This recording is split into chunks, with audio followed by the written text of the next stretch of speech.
Jake Grant stood on the dais of the great hall filled with Grants and Ramsays. The majority of the Ramsays, who were considered family by marriage, were still at Grant Castle after joining them for Sorcha Ramsay's wedding.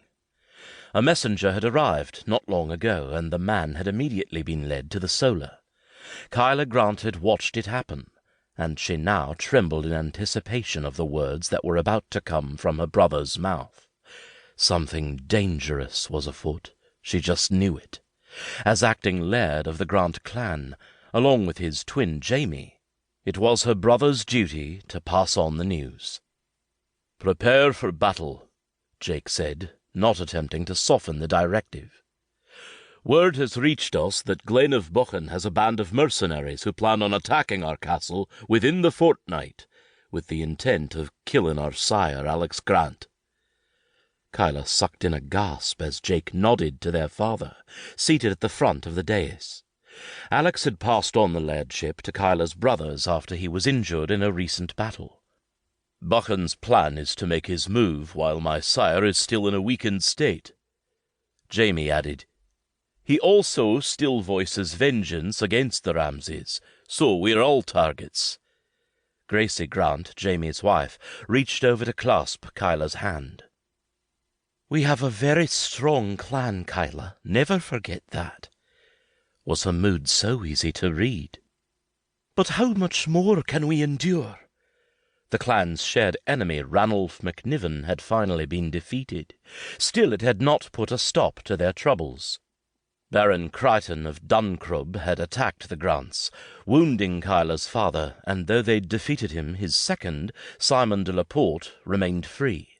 And Buchan, a former guard with the Ramsays, had escaped after making an attack on Sorcha.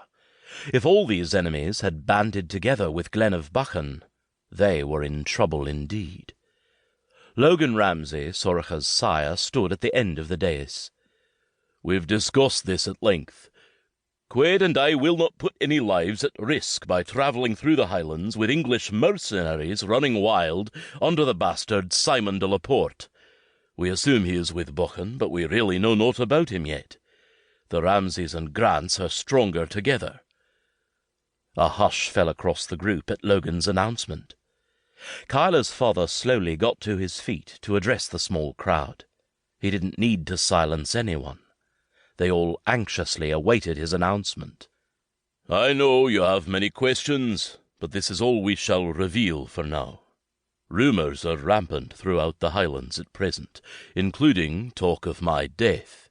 We felt it necessary to address them. The details of what happens next will be up to your lairds and our warriors, but know that we are prepared to defend Grant land. We may even decide to go on the offensive, if our king is willing to support such a movement. Molly and Tormod will travel to Edinburgh to meet with King Alexander.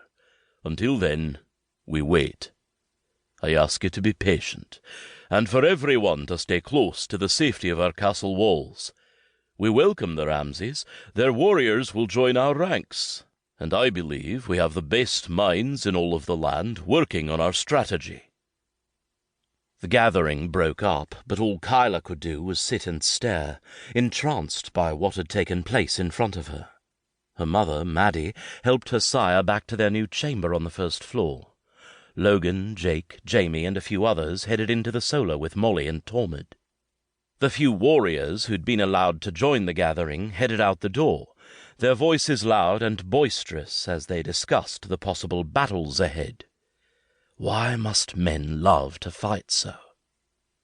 Finally, when Kyla could get herself to move again, she hustled into the kitchens to speak to cook and make sure there were no problems with the supper menu. They'd been preparing extra since Sorcha's wedding. When she returned, she leaned against a pot, uncertain of what to do next. She needed to do something, and while she had an idea of what she wished to do, it was a foolish plan at best. Or was it?